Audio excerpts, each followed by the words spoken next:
ये कहानी शुरू होती है न्यूयॉर्क के सबसे लग्जरी अपार्टमेंट से, द टावर से, जहाँ जोश नाम का आदमी बिल्डिंग का मैनेजर होता है। जोश डिसिप्लिन और डिटेक्शन का देवता है। जोश की नजर हर चीज पे होती है, डोरमैन से लेकर पूल बॉय तक। हर एम्प्लॉय की जिम्मेदारी उसके कंधे पर होती है। लेकिन असली ट्विस्ट तब आता है जब हम मिलते हैं टावर के सबसे ऊपर पेंट हाउस में रहने वाले ऑर्थर शो से। ये एक अमीर इन्वेस्टर बैंकर है जो हमेशा सूट बूट में रहता है और शानो शौकत से अपनी लाइफस्टाइल जीता है। जोश उसका खास आदमी है और जोश ऑर्थर पे इतना भरोसा करता है कि उसने अपने सारे एम्प्लॉयज का रिटायरमेंट फंड भी उसके हवाले कर रखा था। फिर आता है वो पल जब सबका सपना चकनाचूर हो जाता है। एफबीआई की एजेंट क्लेयर बिल्डिंग में आती हैं और वो बताती है कि ऑर्थर ने एक बड़ा फ्रॉड किया है, करोड़ों का घोटाला, जिसमें पेंशन फंड भी डूब जाता है। जो उसको जैसा करंट लगता है वो पूछता है, आर यू श्योर? वो तो हमारे पैसे हैंडल करता था। क्लेयर कहते हैं कि यस, और वो पैसे अब गायब हो चुके हैं। अब यहाँ पर जोश पूरी तरह से टूट जाता है और वो अब अकेला नहीं होता है, उसके साथ चार्ली भी है। चार्ली जॉर्ज की बहन का हस्बैंड होता है जो भी प्रेग्नेंट है, और लेस्टर बुजुर्ग डोरमैन जिसने अपनी पूरी जिंदगी की सेम इस उम्मीद में लगा दी कि रिटायरमेंट के बाद चैन मिलेगा। जब लेस्टर को पता चलता है कि उसका सारा पैसा डूब गया तो वो ट्रेन ट्रैक पर जाकर अपनी जान देने की कोशिश करता है। जॉर्ज को जब ये पता चलता है तो उसका खून खोलने लगता है। वो सीधा ऑर्थर के पेंट हाउस में जाता है और उससे पूछता है, तूने लेस्टर के पैसे क्यों लिए थे? तब ऑर्थर उसे बताता है कि मैंने उसके पैसे इन्वेस्ट करके उस पर एहसान किया था। तभी चार्ली कहता है, लेस्टर कल रात ट्रेन के आगे कूदने वाला था। इसके बाद जॉर्ज ने गोल्फ क्लब उठाया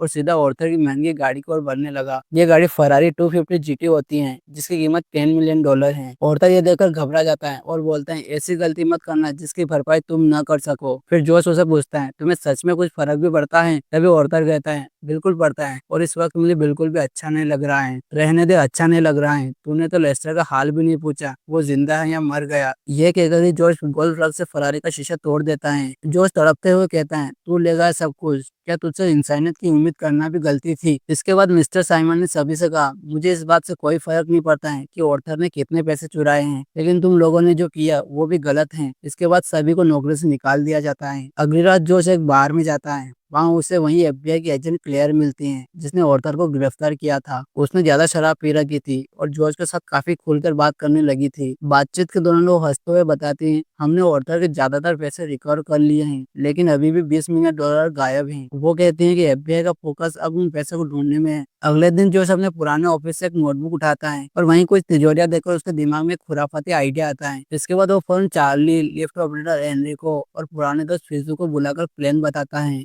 जोश कहता है कि एफबीआई ने औरतों के ज्यादातर पैसे पकड़ लिए हैं, लेकिन अभी भी $20 मिलियन गायब हैं, और मुझे शक है कि वो पैसे उसी पेंट हाउस के अंदर छुपाए हुए हैं, किसी दीवार के अंदर। चार्ली घबराकर बोलता है, भाई हम शरीफ लोग हैं, चोरी कैसे करेंगे? तो जोश मुस्कुराते हुए कहता है, अब लोग आ गए हैं शरीफों को चालाक बनने का। एनरिको और फिजो तुरंत मान जाते हैं, लेकिन चार्ली कहता है कि हमें किसी प्रोफेशनल की जरूरत पड़ेगी जो हमें चोरी करना सिखा सके, वरना जेल पक्की है। तब जोश को याद आता है उसके पुराने दोस्त स्लाइड की। वो इस मिशन में उनकी मदद कर सकता है, लेकिन स्लाइड फिलहाल जेल में बंद होता है। जो तुरंत उसकी बेल करवा कर उसको थाने से बाहर ले आता है। बाहर आते ही स्लाइड पूछता है, क्या चाहिए तुझे? जो उसे कार में बैठाकर मिशन का प्लान बताता है, ऑर्थर के पेंट हाउस से $20 मिलियन चुराने का। स्लाइड पहले तो हंसता है, फिर जोश उसे अपनी पूरी टीम से मिलवाने ले जाता है। टीम को देखकर स्लाइड चौंक जाता है और कहता है, इनसे तो टॉफी भी चोरी नहीं होगी। जोश बोलता है, तुम हमें चोरी करना सिखाओ। ये सुनकर स्लाइड उन्हें एक टेस्ट देता है। वो कहता है, मॉल में जाकर कुछ भी चुरा कर मेरे पास लेकर आओ। थोड़ी हिचके के बाद सब मॉल में जाते हैं और कुछ ना कुछ छोटी मोटी चीजें चुरा कर ले आते हैं। इससे स्लाइड थोड़ा इम्प्रेस होता है और कहता है, ठीक है, मैं अब इस प्लान में तुम्हारी मदद करूंगा। फिर जोश सबको बताता है कि चोरी कैसे करनी है। वह पूरी बिल्डिंग की वीडियो फुटेजेस दिखाकर समझाता है कि सिक्योरिटी बहुत टाइट है, हर जगह कैमरे और गार्ड्स हैं, इसलिए हमें बार बार सिक्योरिटी को चकमा देकर अंदर घुसना होगा। तभी दरवाजे पर अचानक नॉक होता है। जोश बाहर जाता है तो सामने एफबीआई के वही एजेंट होते हैं जिसने ऑर्थर को गिरफ्तार किया था। वो कहते हैं कि ऑर्थर ने तुम पर केस कर दिया है क्योंकि तुमने उसकी फरारी का शीशा तोड़ा था, लेकिन अगर वह ऑर्थर से माफी मांग ले तो शायद वो केस वापस ले ले। जोश बिना कुछ सोचे मान जाता है क्योंकि उसे जेल नहीं जाना था। वो सीधा ऑर्थर के पास पहुंचता है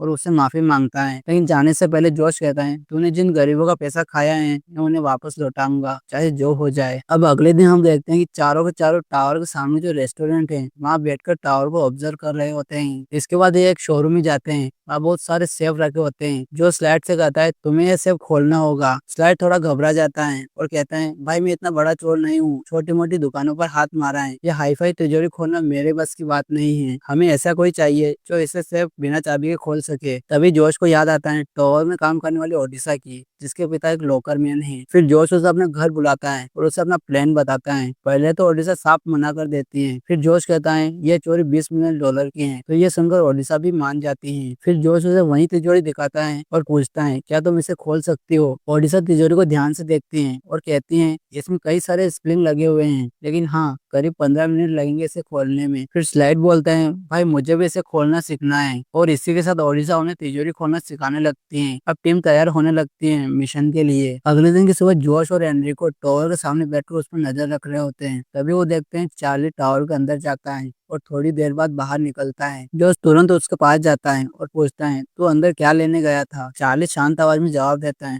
मिस्टर साइमन ने मुझे वापस नौकरी पर रख लिया है। अब मैं फिर टावर के लिए काम कर रहा हूँ और अब मैं तुम्हारे प्लान में हिस्सा नहीं ले सकता। जो थोड़ा चौंक जाता है और कहता है लेकिन तू तो हमारे साथ था ना। चार्ली गहरी सांस लेते हुए कहता है भाई मुझे अपने बीवी और बच्चों के लिए नौकरी चाहिए और मैं तुम्हें टावर में चोरी करने नहीं दूंगा। तुम्हारे साथ जितने भी लोग हैं सब बेवकूफ हैं, तुम ये चोरी कभी नहीं कर पाओगे। चार्ली का बदलता हुआ रवैया देखकर जोश अंदर से टूट जाता है, क्योंकि वो जानता है चार्ली की मदद के बिना ये काम और भी मुश्किल हो जाएगा। इतने में एफबीआई के एजेंट क्लेयर का कॉल आता है। क्लेयर कहते हैं कि ऑर्था ने अभी भी उसके खिलाफ केस किया हुआ है। अब कोर्ट उससे सुनवाई की डेट बदलकर थैंक्स गिविंग के दिन रख देती है। क्लेयर ये भी कहते हैं कि जोश की माफी मांगने के बावजूद ऑर्था चाहता है कि वो उसे जेल भिजवाए, और अगर कुछ नहीं किया गया तो इस हफ्ते के अंत तक जोश को अरेस्ट कर लिया जाएगा। और ये सुनकर जोश का दिमाग घूम जाता है। जैसे थैंक्स गिविंग का दिन आता है, जोश अपने प्लान को अंजाम देने के लिए एंड्रिको को भेजता है ताकि वो चार्ली को प्रेग्नेंट वाइफ का फोन चुरा सके, जो ट्रेन से अपने मोम के घर जा रही थी। एंड्रिको मेट्रो में उसके पास जाता है और चालाकी से उसका मोबाइल चुरा लेता है। इसी बीच जोश टावर के बाहर खड़ा होता है और वो देखता है कि स्लाइड सूट बूट पहनकर टावर के अंदर जा रहा है, जो प्लेन का हिस्सा बिल्कुल भी नहीं था। तभी फिजू बोलता है ये तो प्लेन में था ही नहीं। जोश समझ जाता है कि स्लाइड उन्हें धोखा देने जा रहा है, क्योंकि वो ओडिशा से पहले ही सेफ खोलना सीख चुका था। उधर एंड्रिको चार्ली के बीवी के मोबाइल से उसे मैसेज करता है कि मेरी तबीयत बहुत खराब हो गई है, जल्दी आ जाओ। मैसेज पढ़ते ही चार्ली हड़बड़ी में टावर से बाहर निकल जाता है। उसके जाता ही बाकी की टीम अपने प्लान में लग जाती है। ओडिशा एक बर्थडे केक लेकर आती है और सारा स्टाफ वो बर्थडे सेलिब्रेशन में लग जाता है, और यहीं से टीम को चुपके से टावर के अंदर घुसने का मौका मिल जाता है। दूसरी तरफ स्लाइड मिस्टर साइमन के पास जाता है और कहता है कि वो बैंक की तरफ से आया है फिट्स के अपार्टमेंट की मरम्मत करने के लिए। फिर मैनेजर उसे रूम दिखाने ले जाता है, लेकिन स्लाइड उसे अंदर बंद कर देता है। उधर ओडिशा केक लेकर उसी एफबीआई एजेंट के पास जाती है,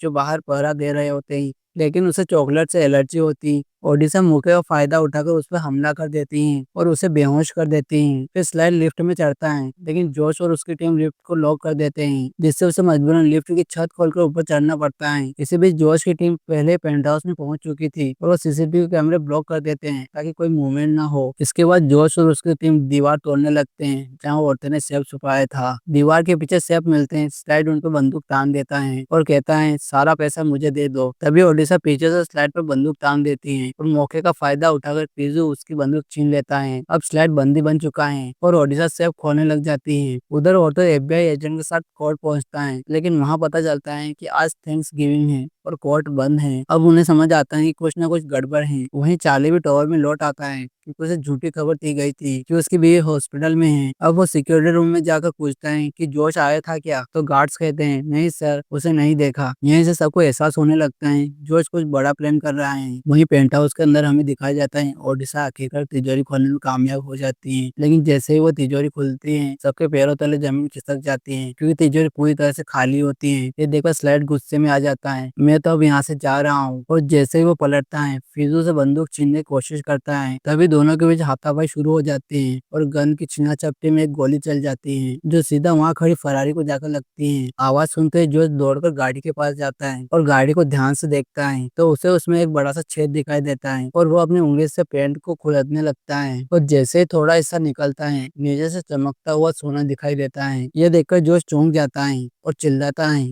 गाइस, ये गाड़ी पूरी सोने की बनी हुई है। बाकी सभी भागकर गाड़ी के पास आते हैं और हैरानी से उसे देखने लगते हैं। तभी फिजू गाड़ी को गौर से देखता है और कहता है ये $20 मिलियन की नहीं, ये तो $45 मिलियन की है। अब सबने मिलकर गाड़ी चुराने की प्लानिंग शुरू कर दी है और दिक्कत ये थी कि उस फरारी को बिल्डिंग से बाहर निकालना मुमकिन नहीं था। तभी जोश को आइडिया आया, टावर के छेद साफ करने के लिए बड़ी विंडोज क्लीनिंग लिफ्ट का यूज होता है और उसी से कार को नीचे ले जाया जा सकता है। जोश ने एनरिको को वो लिफ्ट नीचे लाने को कहा। उधर सबने मिलकर पेंट हाउस के बड़े बड़े शीशे को हटाए और फिर ट्रॉली के वायर को फरारी के पीछे बांध दिया। अब उसे आज के दिन घर से बाहर निकाला। इधर एफबीआई के एजेंट को कुछ शक हुआ तो वो पेंट हाउस के बाहर पहुंच गई। अब जोश और स्लाइड क्रेन की रस्सी पे चढ़े और धीरे धीरे नीचे उतरने लगे। नीचे फिजियो अपने अपार्टमेंट में रस्सी से कार को अंदर खींचने की कोशिश कर रहा था, लेकिन गाड़ी के साथ वो खुद भी हवा में लटक जाता है। जोश और स्लाइड जैसे नीचे पहुंचे उन्होंने उसे खींचने की कोशिश की, लेकिन तभी उसका हाथ छूटने लगता है। तभी एक वक्त पर चार्ली वापस आया और फिजियो का हाथ पकड़ कर उसे अंदर खींच लिया। उसकी सांसें थम गई थी, लेकिन आखिरकार गाड़ी भी अंदर आ गई और सबने चैन की सांस ली। अब जैसे वो गाड़ी को टेनेंट के कमरे तक लेकर आते हैं, चार्ली वहां आ जाता है और जोश पर गुस्सा करने लगता है कि उसने चोरी के चक्कर में अपनी जान दांव पर लगा दी। मगर जब जोश उसे बताता है ये फरारी पूरे सोने की बनी हुई है और इसकी कीमत $45 मिलियन है, तो चार्ली हैरान हो जाता है। अब वो उनके प्लान में शामिल हो जाता है। अब दिक्कत थी कार को टावर से बाहर निकालने की। चार्ली कहता है ये कार लिफ्ट में फिट नहीं होगी। जोश जवाब देता है उसे कार लिफ्ट में रखनी नहीं